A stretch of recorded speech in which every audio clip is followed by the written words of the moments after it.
Merci beaucoup Nathalie, vous avez mis la barre très très haut. Je ne suis pas sûr d'être à la hauteur de tout ce que vous avez dit, mais je vais essayer. Et puis pour compléter cette présentation, en fait, quand je ne suis pas dans mon bureau à Paris, en fait, j'habite tout près de Sainte-Soline, qui a été citée très très souvent ce matin par Anne de Strat. Donc c'est un endroit où je vais faire du vélo.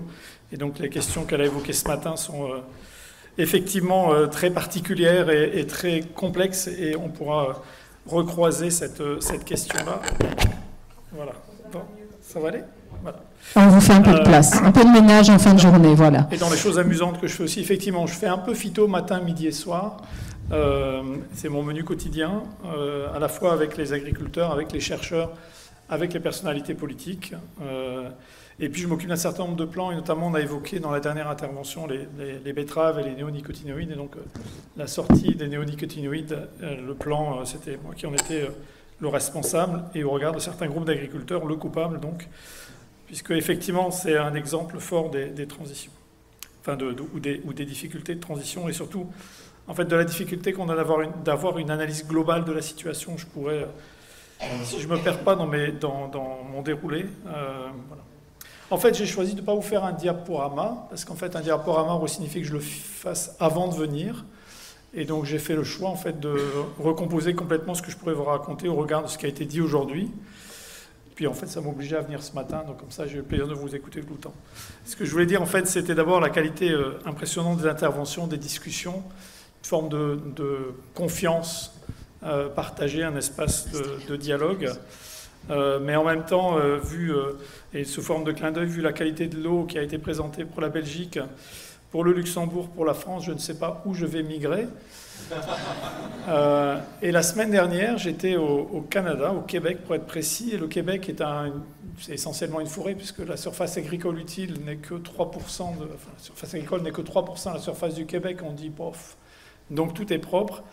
Et bien, vous serez sidérés de savoir que le Saint-Laurent, qui est un gigantesque fleuve, en fait présente des problèmes de pollution liés aux pesticides qui sont à certains endroits totalement insolubles. Enfin, ils sont solubles dans l'eau, mais ils sont insolubles en termes de pratique. Alors, avant de revenir sur une synthèse, en fait, j'ai noté quelques oubliés dans la discussion. La biodiversité, Eddy vient de le mentionner. En fait, on n'a pas entendu parler des oiseaux, ni parler des oiseaux. Alors, c'est vrai que vous avez, enfin, comme l'a dit Eddy, c'était pas le sujet, mais comme disait un homme politique très célèbre en France, c'était pas votre question, mais c'est ma réponse. Et donc, je pense qu'en fait, il faut la prendre à bord, et je reviendrai un peu derrière pourquoi il faut la prendre à bord. Il y a quelque chose dont on n'a pas parlé du tout, c'est le fait que dans les systèmes agricoles et les systèmes d'alimentation en eau, il y a un truc qui se passe qui est les pertes et gaspillages. Il y a, pour l'Europe, en France, enfin, France et Belgique, ça doit être à peu près la même chose, 30% de la matière agricole que l'on produit est perdue, c'est-à-dire n'est jamais consommée.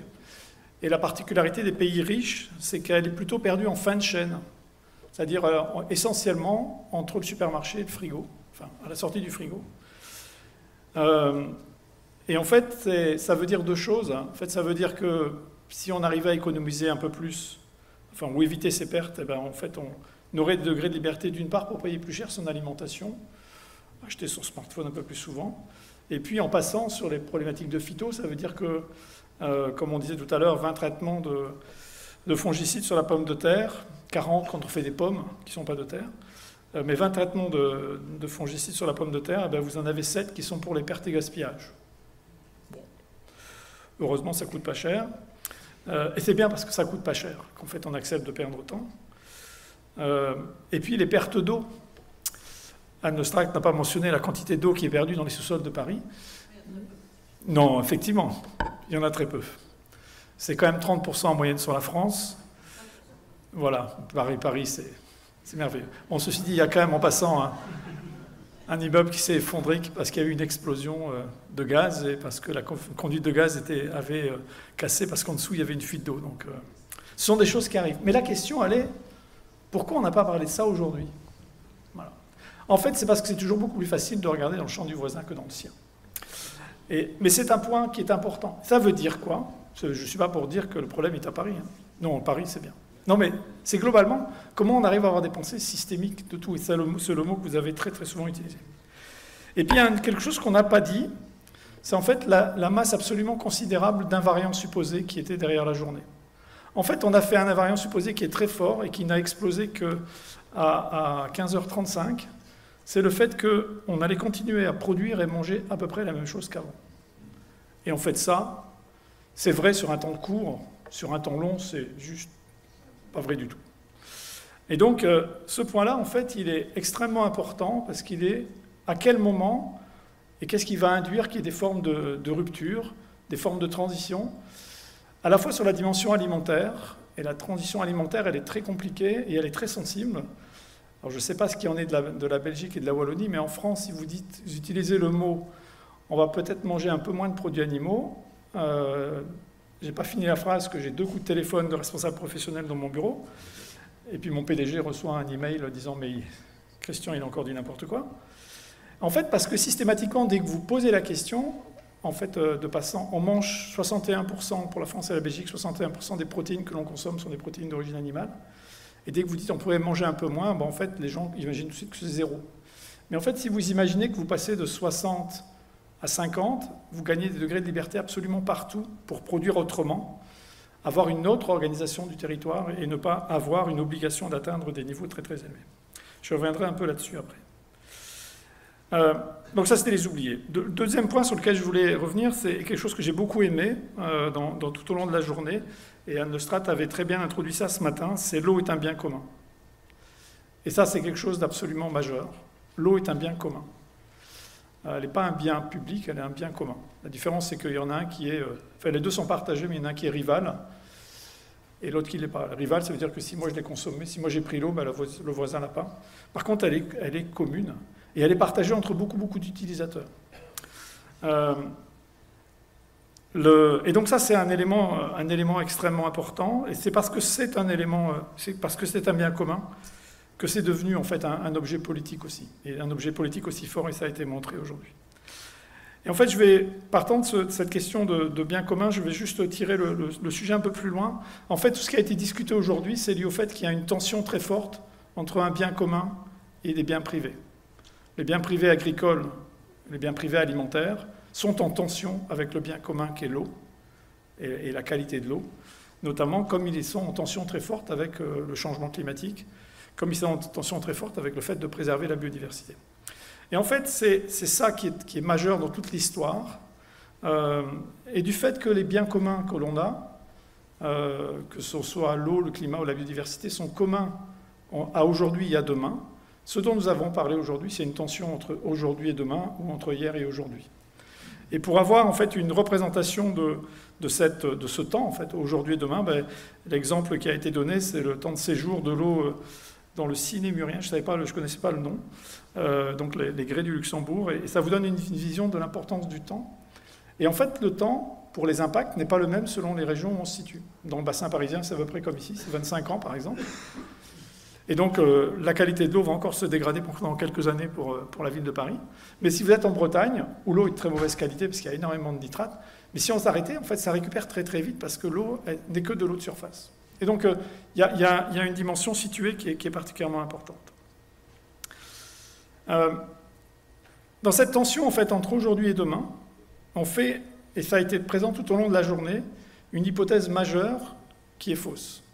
C'est le fait que le contexte est stable. Et en fait, le contexte n'est pas stable. Il y a 2 éléments qui ne sont pas stables du tout. C'est la population et la transition alimentaire. Je l'ai mentionné juste avant, mais la transition alimentaire, vous pouvez dire, bon, après tout, si on éduque bien les enfants, ils mangeront tout le temps comme nous. Mais la transition populationnelle, elle existe. Et en fait, vous avez en particulier, dans certains pays européens, une population qui vieillit relativement vite. Et ça existe. Et puis le deuxième élément qui est absolument pas stable, c'est le changement climatique. J'y reviendrai après, mais je pense qu'on n'a pas vu le début de l'ombre du problème. Et pourtant, il a fait chaud cet été, il a fait sec l'année dernière, mais je pense qu'on n'a strictement rien vu. Et donc, pour résoudre en fait cette question de la tension entre bien privé, bien commun et aujourd'hui et demain, en fait, la pensée systémique est obligatoire, vous l'avez tous souligné. Mais en fait, quand on parle système, la question du périmètre du système, elle est majeure. Où est-ce qu'on le met? Et le fait que, par exemple, on n'ait pas parlé de la transition alimentaire, de la transition de la production, enfin, donc on produit à peu près la même chose, montre qu'en fait, on a un peu de problème, un peu de difficulté à définir le périmètre. Mais si vous regardez la question de l'eau, il y a un élément qu'on ne dit jamais et qu'on oublie, c'est que s'il y a moins d'eau, il n'y a plus d'électricité. Y compris au Luxembourg, dont l'essentiel de l'électricité vient d'une belle centrale nucléaire à la frontière entre la France et le Luxembourg. S'il n'y a pas d'eau dans les rivières, il n'y a pas de réacteur nucléaire qui fonctionne. Où on est obligé, on l'a fait en France l'année dernière, en 2022, de ralentir la quasi-totalité des réacteurs nucléaires, parce que les poissons, ils étaient quasiment cuits quand l'eau était rejetée, quoi. Donc, voilà.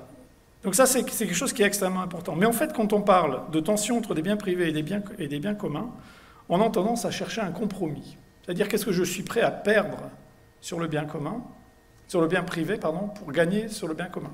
Et en fait, ça ne marche pas. En fait, c'est la...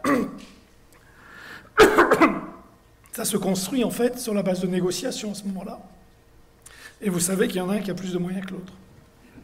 J'ai avalé le chat, c'est pas grave. Tant pis pour lui. En fait, il faut prendre le problème autrement et se dire, mais qu'est-ce qu'on peut créer comme combinaison totalement nouvelle? Et en fait, c'est ça l'enjeu, et je trouve que c'est ça qu'une journée comme aujourd'hui, enfin, c'est les briques de ça qui ont été posées dans vos débats aujourd'hui.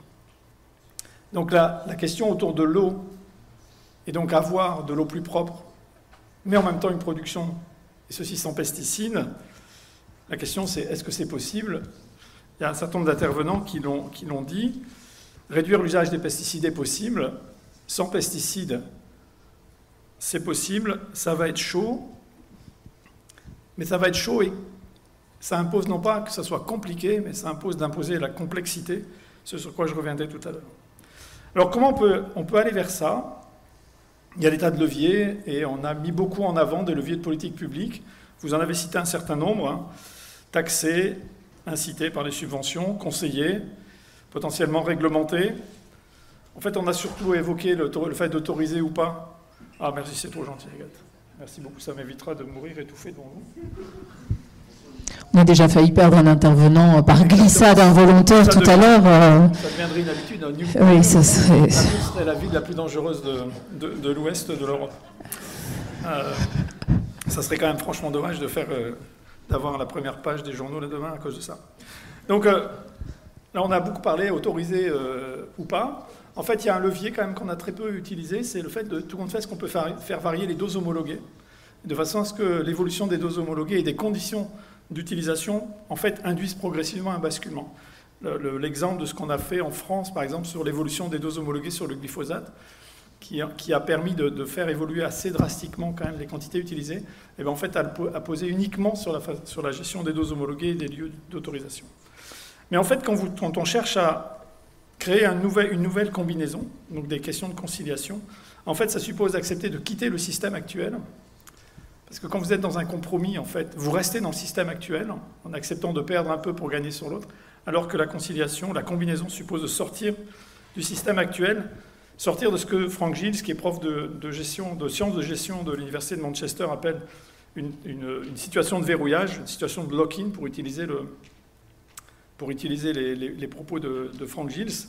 Je développerai beaucoup ça tout à l'heure, mais en gros, les systèmes que l'on connaît, ce qu'on appelle les systèmes socio-techniques, qui sont en état d'équilibre. Évidemment, un agriculteur, il a quelqu'un qui lui fournit des matières premières, il a quelqu'un pour acheter, le consommateur, il achète à la fin, et tout le monde est d'accord, et tout ça se fait avec la gentille approbation de l'agence de l'eau, du gouvernement, qu'il soit wallon, belge ou français, et donc tout le système est à l'état d'équilibre. Et en fait, la question, c'est comment vous bougez, et l'expérience montre qu'un système dans une situation d'état d'équilibre, s'il y en a un qui sort tout seul, il a perdu. Voilà, donc il n'a pas intérêt à sortir, et qu'il n'y a que quelques situations qui permettent de bouger. C'est le changement du paysage socio-technique, je le détaillerai, une situation un rôle extrêmement important de l'innovation. Ça a été, quelques situations ont été évoquées, et je reviendrai là-dessus. Et puis, l'introduction à bord, et ça, Gilles, s'il ne l'avait pas souligné, mais la prise à bord de partenaires nouveaux. Si vous avez un acteur nouveau qui, tout d'un coup, commence à apporter son regard, à ce moment-là, la situation peut bouger. Sachant que les situations de verrouillage, elles sont naturellement confortables, puisque l'immobilisme est la tendance naturelle de l'activité. Et pas quand on fait que la sieste. Naturellement, on a tendance à ne pas bouger. Et si vous voulez voir des très très belles analyses là-dessus, je vous recommande la lecture des ouvrages d'Everett Rogers, qui était un sociologue de l'innovation, il faisait l'analyse du comportement des populations face à l'innovation. Et il a fait ça en agriculture, mais partout, et il a montré qu'il y avait toujours à peu près la même distribution du comportement humain. Il y avait en gros 2,5% d'ultra créatifs, et qui en gros sont attachés pratiquement à rien. Il y avait une douzaine de pourcents d'adoptants précoces, et c'est en gros les moteurs du changement. Et puis vous avez les autres, qui sont des majorités précoces, des majorités tardives, et puis vous avez après des traînards. Ceux-là, ils ne servent à rien, mais globalement, la majorité... Bah oui, c'est comme ça.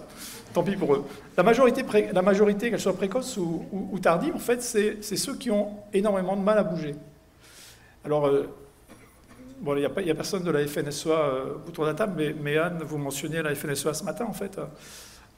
Pas forcément des relations exceptionnelles avec la FNSEA, compte tenu de ce que je vais vous dire maintenant. C'est qu'en fait, là, un syndicat, et surtout quand il est dominant comme ça, il est forcément centré sur la majorité tardive, plutôt. Il doit, son rôle... syndicaré, dire ensemble, c'est d'emmener tout le monde. Et en fait, il n'est jamais aligné sur ceux qui ont le plus envie de bouger. Donc en fait, on a une forme de représentation qui est une forme de consolidation de l'immobilisme. Voilà, la stabilité est une option, mais par rapport à toutes les questions qui ont été analysées aujourd'hui, ça n'en est pas une. Alors, est-ce qu'on peut sortir des pesticides? Ça a été, il y a eu des longs... ça a été caressé sur un certain nombre de choses. Je vais y revenir parce que, comme je disais, je fais... pesticides matin, midi et soir, donc je ne suis quand même pas venu pour rien. Et donc, est-ce qu'on peut sortir et sous quelles conditions? Alors, j'ai beaucoup aimé la phrase tout à l'heure, un bon pesticide et un pesticide qu'on n'utilise pas, parce que je pense qu'effectivement, c'est ça la chose qu'il faut veiller. Mais, parce que les pesticides, en fait, ce n'est pas les pesticides dont on a besoin. Ce dont on a besoin, c'est d'assurer la protection des cultures, ce qui n'est pas la même chose. Alors, les pesticides, ça a été dit, ils ont des effets directs, on en a évoqué beaucoup. Ils ont eu beaucoup d'effets indirects. Donc les effets directs, c'est un effet direct sur la santé, un effet direct sur la biodiversité, mais ils ont eu beaucoup d'effets indirects. En fait, ils ont contribué absolument de façon merveilleuse à la recherche des économies d'échelle. Et quand on crée l'ensemble des politiques agricoles en Europe, au sortir de la Seconde Guerre mondiale, dont l'objectif premier de toutes ces politiques est d'assurer la sécurité alimentaire du continent européen qui meurt de faim, pratiquement c'est ça, et bien en fait on mise tout sur le fait de produire davantage, et pour faire ça à un coût le plus bas possible, c'est on recherche les économies d'échelle. En agriculture, sachant que l'industrie agroalimentaire, elle est basée exclusivement sur ces logiques-là. Et donc, ça conduit en fait à... Les pesticides, ils rentrent merveilleusement là-dedans, parce qu'ils réduisent énormément le temps de travail, ça va vite, et c'est partout la même chose. Et donc ça conduit à des simplifications de rotation. Et donc, si vous avez un truc qui est plus simple, vous pouvez agrandir les exploitations. Si vous avez des exploitations plus grandes, vous avez des parcelles plus homogènes, exactement le contraire de ce qui a été illustré tout à l'heure. Vous avez des paysages qui sont plus simples, donc moins d'éléments fixes du paysage. Et la SAFER en France, elle a joué ce rôle-là aussi, hein, même si... Alors vous avez dit tout à l'heure que la SAFER intervenait à partir de 5000 hectares, mais c'est un peu moins que ça, c'est 5000 mètres carrés, je crois. Voilà. Parce que j'ai entendu à la salle quelqu'un qui s'est dit « Quoi, 5000 hectares ?» Les exploitations agricoles sont grandes en France, mais quand même pas là. Mais la SAFER, elle a joué ce rôle-là, en fait. Et c'était logique, en fait. Elle a été créée aussi pour ça. Les lois d'orientation de 61. On a deux lois d'orientation majeures en France, un 46, juste après la Seconde Guerre mondiale. Et c'est le moment de la création d'INRA, enfin, qui est devenu INRAE en 2020. Mais, donc INRA est créé à ce moment-là. Et puis la loi d'orientation de 60, et avec ses décrets d'application de 61, qui est la loi Pisani, qui en fait crée effectivement la SAFER, mais qui crée aussi les chambres d'agriculture, qui... consolide énormément les instituts techniques agricoles. Enfin bref, c'est toute la même logique qui est portée par cette idée, on va faire des économies d'échelle. Et en fait, si vous regardez, il y a un superbe travail qui a été fait par deux auteurs qui ont fait une synthèse d'énormément de littérature, qui s'appelle Sanchez Bayo et Eva Ikeus. Ils ont analysé, en fait, beaucoup de méta-analyses sur c'était quoi les causes de l'impact sur la biodiversité. Et ils montrent qu'en fait, les pesticides, c'est qu'un tout petit bout de ça, c'est de l'ordre de 15%. Il y a quelques trucs qui ne sont pas liés à l'agriculture, mais pour le reste, c'est essentiellement des changements d'occupation du territoire et des changements pratiques qui sont liés à la recherche d'économies d'échelle. Et là, vous dites glups. Et si vous regardez en fait la question du glyphosate, le glyphosate, il est rentré là-dedans, mais comme dans du beurre, parce qu'en fait, il permettait de faire ça très bien, et notamment sur une situation qui, en France, est la situation d'impasse, qui est beaucoup utilisée par ceux qui veulent du glyphosate, comme étant l'endroit où on peut surtout, il faut vraiment faire, c'est l'agriculture dite de conservation. Donc une agriculture où on ne travaille pas le sol, et qui permet... Bon, ça ne marche pas pour tous les sols, et Eddy l'a très bien décrit, mais en moyenne d'augmenter la quantité de carbone, parce qu'en fait, c'est une couverture permanente du sol. Et donc on a dit, ah bah oui, mais il ne faut surtout pas toucher à ça, parce que je ne peux pas détruire un couvert si je n'ai pas de glyphosate. Mais en fait, quand vous regardez en France, dans quelles sont les zones où on a de l'agriculture de conservation, c'est en fait dans tout le sud, le croissant qui est au sud du bassin parisien, où vous avez les successions culturales les plus courtes, colza, blé, orge, et parfois on enlève l'orge, comme ça c'est encore plus simple, et puis c'est les plus grandes exploitations. C'est là où vous avez des exploitations, et là où on a le plus d'agriculture de conservation, c'est les exploitations où on a plus de 350 hectares. Et donc on a encore une fois des pratiques qui sont rentrées complètement là-dedans. Et donc c'est ça qu'il faut chercher à inverser, et la question c'est comment on peut faire. Alors, dans l'histoire des pesticides, et vous l'avez pas dit, parce que ce n'était pas la question posée, voilà, mais en fait il y a des biais cognitifs majeurs. Je vais en citer 3. Le premier, c'est qu'on regarde les pesticides comme étant des intrants. Ce sont des intrants en termes économiques. Ce ne sont pas du tout des intrants au sens agronomique. Un intrant, c'est quelque chose qui a une courbe de réponse. Y égale fonction de X. Si vous n'avez pas de maladie, ce n'est pas la peine d'en appliquer des produits. Donc si vous maximisez demain comme politique majeure, dans le cadre en France du plan Éco-Phyto 2030, si on appliquait la prophylaxie comme étant la règle première, vous faites baisser le besoin d'utiliser des pesticides. Et donc, ce n'est pas un intrant. Il n'en reste pas moins que c'est partout considéré comme ça. Vous avez vu comme moi, j'imagine, les écrits qui avaient été publiés juste après la publication du Green Deal en avril 2020. Le Green Deal était à peine publié que Beckman, économiste de l'USDA, publie un papier dans une revue scientifique internationale disant on va perdre 17% du rendement du fait de la disparition des pesticides. En fait, il a appliqué automatiquement une règle, Y égale fonction de X. Ce qui est une aberration totale. Il y a des chercheurs de Wageningen qui ont pris quelques mois de plus pour faire la même chose et ils ont produit le même résultat. Parce qu'en fait, c'est encore une fois des économistes qui prennent une rôle des réponses. Et ça, pour moi, c'est un biais cognitif majeur. Le deuxième biais cognitif majeur, et quelqu'un l'a dit tout à l'heure, sans je ne savais pas s'il était convaincu de ce qu'il a dit ou pas. Mais bon, c'est en fait les pesticides seront toujours là. Alors, cette hypothèse que les pesticides, il y en aura toujours, c'est ce qui fonde une réglementation, la réglementation 1107-2009, qui est celle qui régit à la façon dont on analyse les molécules et dont on analyse les autorisations de mise en marché dans les pays. Là, on dit qu'il y aura toujours des pesticides. Et donc, si vous regardez en particulier, je vous encourage à faire ça ce soir, parce que c'est plus efficace pour dormir que n'importe quel médicament, je vous encourage à lire l'article 50 de la réglementation 1107-2009. Vous allez voir que cet article 50, le tiret 1, il parle on peut retirer une molécule à condition qu'on en mette une autre à la place. C'est ce qui est écrit comme ça. Et il y a l'article 50-2 qui dit si jamais on explore le fait qu'on mette une alternative non chimique, il faut réussir à démontrer que c'est d'usage courant. Alors vous dites, mais si on veut le remplacer, c'est que ça n'existe pas. Donc d'usage courant, sans impact économique majeur et sans impact sur le milieu. Et vous dites, mais c'est donc beaucoup, beaucoup plus compliqué d'imaginer qu'on remplace par autre chose qu'une molécule chimique que par une molécule chimique. En fait, ça a été construit comme ça. Et connaissant bien un des lobbyistes qui était à l'œuvre à l'époque, je peux vous dire que c'était ça.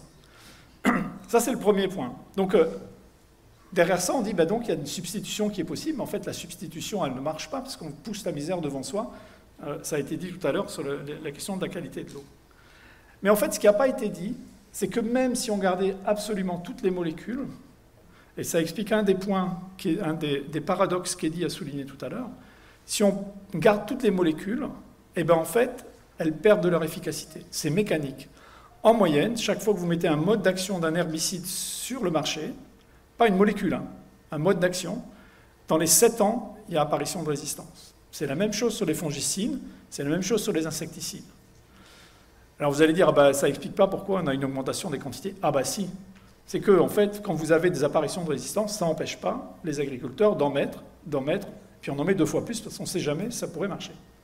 Et on est tombé dans ce truc-là. Et donc, même si on ne fait rien, de toute façon, il faut sortir de là. Les pesticides ne sont pas là pour toujours. Et donc, il faut... Et en plus, il se rajoute à ça qu'il n'y a rien dans le pipeline. Pour travailler avec les agences comme l'ANSES en France, les quantités de demandes d'homologation qui sont déposées, il n'y en a quasiment plus. Le pipeline est vide parce que, en fait, quand vous regardez le vivant, il y a peu de cibles d'action, donc il y a peu de cibles pour un pesticide, et ils ont déjà tout été explorés, et ben donc s'il n'y a pas de nouvelle cible, le système s'arrête en fait. Donc, comme il n'y a rien dans le pipeline, il faut en fait inverser la logique des agriculteurs. Alors en France, dans le cadre des Cofito 2030, autant vous dire que ça fait du bruit en disant on veut notre mort. Mais en fait, c'est au contraire, l'anticipation de la sortie, c'est le meilleur service qu'on puisse avoir. Parce que sinon, quand il y a une résistance qui apparaît, c'est fini. Et donc, c'est obligatoire. Et ça rajoute le troisième élément biais cognitif, plutôt un effet de fixation, c'est la certitude que l'on a que les systèmes actuels sont à l'optimum. Et en fait, ça, c'est faux. Et notamment, tout à l'heure, il a été dit quelque chose avec sur lequel je vous invite à réfléchir. Eddy a dit, on laboure et ça reste nu pendant 4 mois, pardon. C'est la durée que vous avez utilisée, c'est 4. Peu importe que ce soit 4 ou 5. Mais en fait, qu'est-ce qu'on fait dans ces cultures-là, dans ces systèmes-là? En fait, on fait des cultures annuelles. Et la représentation que l'on a, c'est qu'une culture annuelle égale un an. Ben non. Les cultures annuelles en France font en moyenne 8 mois. Effectivement, ça fait juste 4 mois. Et pendant le reste du temps, il pleut, il y a du soleil, il y a du vent, il y a tout ce que vous voulez. Et donc, la marge de manœuvre que l'on a pour à la fois peser sur la production, pour apporter du carbone au sol, c'est d'avoir une couverture permanente du sol. Enfin, c'est ce que vous avez très bien montré. Et ça doit devenir la règle. Et en fait, autour de cette idée-là, on doit être ultra créatif. Et toute la réflexion qui a été faite sur les leviers, notamment le levier de l'agroécologie sur lequel j'arrive dans une demi-seconde, ils sont basés là-dessus. Alors les leviers que l'on a, les leviers d'action, il y a eu une super présentation, je ne vais pas faire jouer le perroquet, puisqu'on n'a pas assez parlé d'oiseaux, mais jouer le perroquet d'Eddy Montigny. C'est la diversification est un levier absolument majeur. Allongement des rotations, il y a des bénéfices de production, c'est une évidence, des bénéfices de performance économique. Il y a des travaux, une très belle synthèse qui a été publiée au mois de mai cette année par l'équipe de Riccardo Bomarco de Life Science University d'Uppsala en Suède, qui montre ça très bien. Il y a une évolution à faire sur le fait d'avoir des paysages plus efficaces, et donc construire des paysages efficaces. Le paysage ne doit pas être la résultante d'une activité, mais le fruit d'une construction pour dire comment je fais en sorte qu'il me rende service.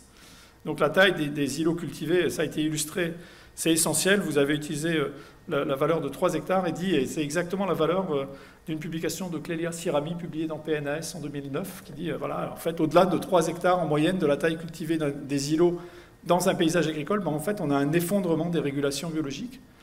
En fait, on a un effondrement des chaînes trophiques des insectes. Et donc, s'il n'y a plus de chaînes trophiques qui soient riches, en fait, il n'y a plus de régulation biologique. Parce que par construction, vous gardez toujours le bas, en fait. Vous allez toujours avoir des pucerons avant d'avoir des coccinelles. C'est par essence. Parce que s'il n'y a rien à manger, elles ne viennent pas. Et donc, la question autour de ça, c'est comment on tire ce fil-là dans tous les sens pour rendre les paysages plus riches, pour avoir des systèmes de culture qui vont couvrir le sol en permanence, mais aussi des systèmes de culture plus compliqués. Des cultures en mélange, du relais cropping, c'est-à-dire des cultures chevauchantes. Il faut y aller, quoi. Lâchez-vous, lâchons-nous. Et en fait, la question de ça, c'est comment on arrive en fait à rendre les systèmes plus complexes, mais pas plus compliqués. Et parce que, et c'est assez logique, les agriculteurs, ils sont comme vous et moi, enfin, on n'aime pas les trucs compliqués. Enfin, moi, j'aime pas en tout cas. Mais la complexité, elle peut s'équiper. Hein. Votre smartphone que vous avez tous dans votre poche, de toute façon, vous avez tous répondu au sondage tout à l'heure, en fait, c'est des monstres de complexité. Mais c'est simple à utiliser. Comment on arrive à faire la même chose en agriculture? Comment on arrive à accompagner les agriculteurs à faire des choses complexes? Ça, la diversification, c'est le premier. On a été rapidement évoqué la question de la génétique tout à l'heure. Juste un point particulier sur la bio. Effectivement, c'est des cahiers des charges, mais qui, par construction, en fait, ont tendance à exclure certains leviers. Et en fait, notamment, par exemple, la culture des hybrides. Alors en France, l'agriculture biologique ne veut pas des hybrides. Et en fait, pour moi, c'est se tromper en fait, un peu de cible, quoi. Quel est le service que l'on vise?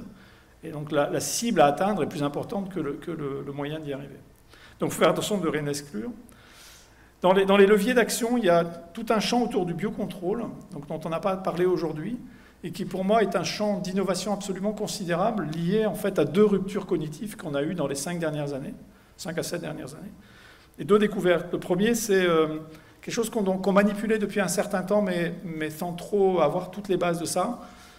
qui est ce qu'on appelle les paysages olfactifs. On sait aujourd'hui pourquoi un insecte se déplace.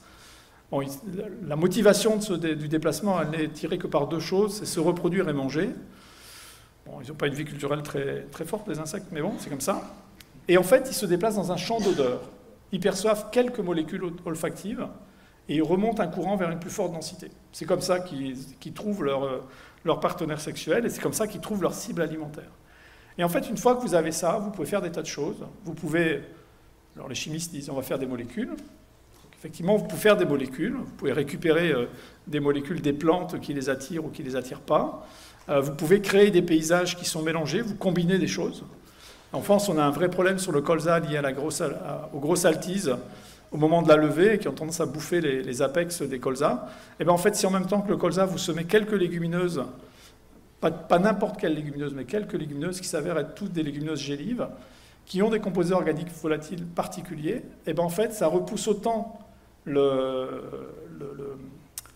grosses altises que l'application du Fosmet, qui est un CMR1, autant vous dire qu'il nettoie sacrément la place. C'est aussi efficace. Ah ben, pourquoi on ne fait pas? Je pense que c'est pour beaucoup une question de représentation sur laquelle je reviendrai dans une minute. Deuxième élément qui est une vraie rupture, c'est la découverte qu'il y a un microbiote sur les plantes. Alors on est tous maintenant des gigantesques spécialistes du microbiote humain. On a découvert que le microbiote humain, d'abord, il y avait plus de cellules dans notre microbiote et plus de gènes, 10 fois plus de gènes dans notre microbiote qu'il y en a dans nos cellules dites humaines. Mais en fait, on a aujourd'hui découvert qu'il y a du microbiote dans le sol. Tout à l'heure, on a utilisé le terme de microflore du sol. Donc c'est une forme de truc un peu compliqué. Et puis, il y a un microbiote sur les végétaux. Et le microbiote sur les végétaux, il est plus compliqué que les autres parce qu'il y a un microbiote sur les racines qui sert à la fois à protéger les racines et à les alimenter. Il y a un microbiote sur les feuilles qui joue essentiellement le rôle de biofilm. Donc, il protège la plante contre des agressions extérieures. Ce qui fait que quand vous passez un fongicide, ben en fait, vous nettoyez. Et donc, vous avez un truc qui, là, est vraiment nu, alors que naturellement, ça ne l'est pas. Et puis, il y a un truc dont on ne connaît pas trop la fonction, c'est qu'il y a un microbiote interne à la plante qui est essentiellement fait de virus. Il y en a un certain nombre qui ne sont pas bien, puis il semblerait qu'il y en a un certain nombre qui servent quasiment de vaccination de la plante. Donc, on découvre ça, et en fait, ça offre des leviers gigantesques. Et puis, dernier élément des grands groupes de leviers, c'est tout ce ça a été évoqué tout à l'heure, hein, les agroéquipements, la robotique, le digital. Dans le digital, il y a un truc qui est intéressant, c'est en particulier les phénomènes les capteurs et la reconnaissance. Parce qu'une des difficultés que l'on a, c'est de savoir si on doit intervenir quelque part à juste titre ou pas. En fait, ces technologies-là, elles sont particulièrement efficaces. Donc ça, c'est les leviers très biotechniques. Mais en fait, au cœur de la transition, il y a tous les leviers qui sont liés au fonctionnement collectif et au fonctionnement sociaux. Je disais tout à l'heure, les agriculteurs, ils sont dans un système, et donc dans un système en verrouillage. Et en fait, les agriculteurs, dans cette situation de verrouillage, qu'est-ce qu'ils ont? Ou qu'est-ce qui leur arrive? D'abord, ils sont tous portés par un truc qui est leur mission première, qui est de produire. Alors produire, c'est à la fois important parce que si on ne produit pas, il n'y a pas de revenus. Et aujourd'hui, la rémunération, elle est essentiellement portée par ce qu'on produit. Mais elle est aussi liée à la représentation du rôle des agriculteurs. Le fait qu'en France, on ait un ministère qui s'appelle le ministère de l'Agriculture et de la Souveraineté Alimentaire, ça dit beaucoup. En passant, j'avais noté quelque part que j'avais calculé la quantité d'hectares de la Wallonie. Je suis passé... Ah non, ça, j'y arrive après. Donc la souveraineté alimentaire de la Wallonie, elle est en question. Et en fait, il y a aussi lié à cette représentation de la fonction de produire. Et Mathieu, c'est la question que vous avez posée tout à l'heure, et je pense qu'il y avait un double sens à votre question. Mais de fait, elle est très souvent mise en avant. Si je protège moins mes cultures, si je mets moins de phyto, mécaniquement, je vais donc avoir, même si ce n'est pas vrai, moins de protection. Et donc, je vais produire moins. Et donc, la souveraineté... l'alimentation du monde est en danger. Ce qui est Voilà, le monde agricole s'est construit autour de ça. Le monde agricole a beaucoup de mal à sortir des phytos parce qu'en fait, il n'est pas sûr qu'en réduisant sa charge en pesticides, il va obtenir la même protection des cultures. Et en particulier, effectivement, il y a une période de transition qui est compliquée entre les paysages idéaux et idylliques qu'Eddy a illustrés par les photos et la situation de départ, il y a un temps de transition pendant lequel il n'y a pas de régulation biologique qui joue. Et donc pendant un certain temps, on est invité à voyager sans habit, nu comme un ver qui vient de naître, ou comme un bébé qui vient de naître, et de fait c'est un peu dangereux. Et donc il y a une vraie question autour de ça. Et puis, les agriculteurs sont face à une difficulté majeure, c'est que, si je le disais tout à l'heure, il y a un impact sur l'environnement, et bien en fait l'agriculteur est en incapacité totale de mesurer son impact sur l'environnement. En incapacité totale. Il ne va pas mesurer, faire les belles mesures auxquelles on a vu ce matin sur la qualité et la présence de l'eau chez lui. Il n'est pas capable de mesurer qu'il a un impact sur la biodiversité. Et ce bout-là est vraiment quelque chose de manquant, d'avoir un proxy qui soit indicatif de ça. Donc les agriculteurs sont au milieu de ça. Il y a un rôle absolument majeur pour qu'ils bougent, qui est le rôle de l'aval et de la société autour d'eux. Les industries agroalimentaires, si elles continuent à dire aux agriculteurs « vous devez produire la même chose qu'avant, dans la même quantité et la même qualité », il n'y a rien qui peut bouger. Donc elles ont un rôle énorme, et c'est là que les cahiers des charges qui ont été mentionnés et les labels jouent un rôle absolument considérable. J'ai déjà mentionné l'innovation, je ne vais pas y revenir, en fait, le portage de l'innovation va être important, comment ils arrivent aux agriculteurs. Et puis il y a le paysage socio-technique, en fait, le paysage réglementaire. La réglementation a un rôle absolument crucial. J'ai déjà illustré le rôle de la réglementation sur les produits phytosanitaires. Et dans la discussion tout à l'heure, REACH a été évoqué. La 1107 comme REACH n'ont pas été faits pour protéger l'utilisateur. Ils ont été faits pour garantir qu'une innovation pouvait arriver au marché. Ça n'a rien à voir. On a inversé la lecture de ça. Donc, il faut faire évoluer la réglementation. La PAC est un levier absolument majeur. Mais quand vous regardez les plans stratégiques nationaux qui ont été soumis et qui ont démarré tous au début de cette année, aucun d'entre eux ne permet d'être en lien avec les objectifs du Green Deal. So what ? Donc on n'est pas bien barré quand même. Et donc en fait, il faut inverser cette logique-là en disant ben, le Green Deal, tout compte fait, c'est à peu près ce qui permet de tenir la route. Et donc comment on inverse, comment on met les PSN au service de ça, mais en fait avec des politiques qui doivent non pas, c'est très bien les MAEC et autre chose, en fait, qui en fait viennent consolider un système existant, mais comment elles arrivent à accompagner les agriculteurs dans la transition, voire les accompagner dans la prise de risque. En fait, on a des politiques qui ne sont pas des politiques contracycliques. À la différence des systèmes... Non, on critique beaucoup les systèmes de politique publique agricole des États-Unis. N'empêche qu'elles ont une vertu, ces politiques-là, c'est qu'elles sont contracycliques. Ça veut dire que si l'agriculteur, un jour, il se prend une baigne, il est couvert. Nous, ce n'est pas le cas du tout.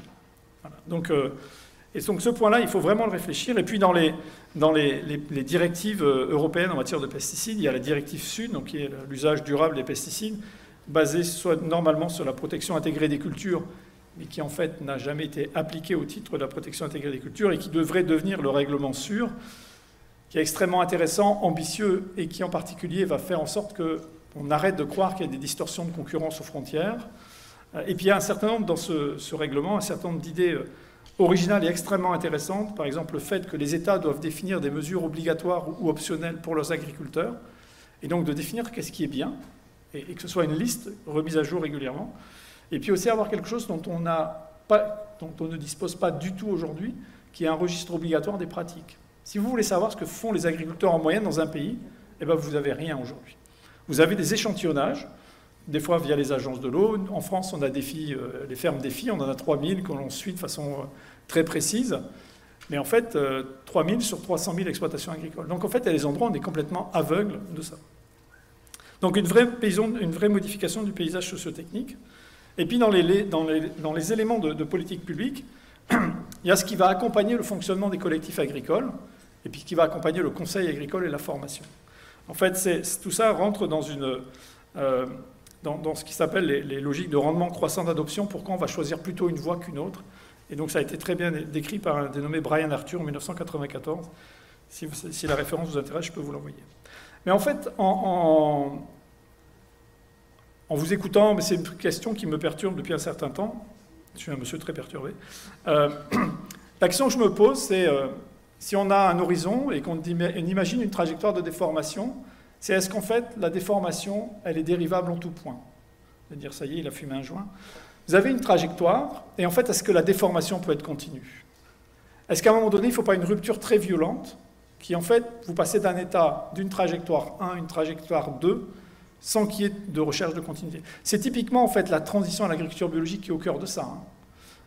Et c'est pour ça que c'est pour ça qu'il y a un cahier des charges, en fait, et vous passez d'une situation de non-cahier des charges à un autre, à un vrai cahier des charges. Donc voilà, ces questions-là sont importantes. Alors, en fait, je disais tout à l'heure, quand vous avez, et je suis peut-être un peu trop long, Nathalie, n'hésitez pas à m'arrêter, si vous mettez un acteur nouveau au sein de l'histoire, qu'est-ce qui se passe? Est-ce qu'on sort d'une situation de verrouillage? Et en fait, il y a toute une école de réflexion à l'échelle mondiale aujourd'hui, tout un courant de réflexion autour de ce qui s'appelle les Living Labs, les laboratoires vivants français, et en particulier les agro-écosystèmes Living Labs, sur lesquels on travaille beaucoup, France et Canada. On a fait beaucoup de partenariats autour de ça. Et puis, il y a un partnership qui a été lancé il y a quelques jours, 2 semaines à Bruxelles, autour de agroécologie et Living Lab. Donc, qu'est-ce que ça permet de faire? En fait, l'idée des Living Labs, c'est que vous associez tous les bénéficiaires, donc tous les utilisateurs, dans un même espace, et en utilisant une terminologie canadienne qui a une petite douzaine d'années, il disait qu'il faut associer les bénéficiaires directs et les bénéficiaires indirects. En général, les bénéficiaires indirects, c'est ceux qui bénéficient de rien, en fait, plutôt qui bénéficient des inconvénients. Du style, vous mettez les ONG environnementales avec le monde agricole. Et donc, vous faites, avec tout ça, vous faites un gros paquet, et vous essayez de travailler ensemble. Ça suppose d'avoir un espace où, en fait, se construit de la confiance. Je pourrais vous faire un développement très long là-dessus. Il y a des philosophes qui se réclamaient de faire de la philosophie expérimentale, qui ont développé le concept de l'octaèdre de Ames, où en fait, ils disent, mais si les individus qui travaillent ensemble n'habitent pas un même espace, ils ne peuvent pas collaborer. Et l'espace, en fait, il est défini beaucoup par la culture et la philosophie d'une part, par l'objet et par la vision de la déformation d'autre part. Si vous ne partagez pas ça, il ne peut rien se passer. Et en fait, ce truc-là est essentiel. Donc travailler avec tout ce petit monde, quand il s'agit de concilier des biens communs et des biens privés. Je reviens à mon histoire du début, rassurez-vous, j'avais fait une boucle. Pour revenir au point de départ. Si vous avez des choses qui sont vraiment en tension, eh bien vous êtes obligé de mettre les personnes au même endroit. Et la particularité des Living Labs, puisque vous travaillez avec des personnes physiques, réelles, et pas leurs représentants, mais les vrais gens, en fait, vous avez obligatoirement des problématiques situées. Et donc, vous faites des Living Labs à Namur, par exemple, et ça ne sera pas la même chose que je ne veux pas dire Tournai, parce que ça reste en Wallonie, mais qu'à Lille, par exemple. Et donc, voilà. Donc, c'est forcément situé, ce qui est très pertinent sur la question de l'eau. Ça a été largement souligné tout au long de la journée, comme sur la question des pesticides. Et en fait, ces personnes-là, ce qu'elles font ensemble, c'est co-construire. C'est-à-dire que personne ne sait à quel endroit on va a priori. Ce qui est très peu pratique pour ceux qui portent des politiques publiques. Par exemple, la ville de Paris, excusez-moi, je vous prends pas comme bouc émissaire, mais comme... La ville de Paris qui va voir les agriculteurs à côté en disant ben, ça serait bien que vous fassiez comme ça, c'est typiquement pas de la co-construction. Au mieux, c'est de la négociation. C'est pas de la co-construction. Quand la SAFER a des comités de pilotage dans tous les sens, c'est pas du tout de la co-construction. Il n'y en a pas de co-construction. Parce qu'en fait, le rôle a été défini en amont par l'État. Donc, comment on co-construit, mais surtout après, comment on met en œuvre ensemble, comment on co-implémente et comment on co-diffuse.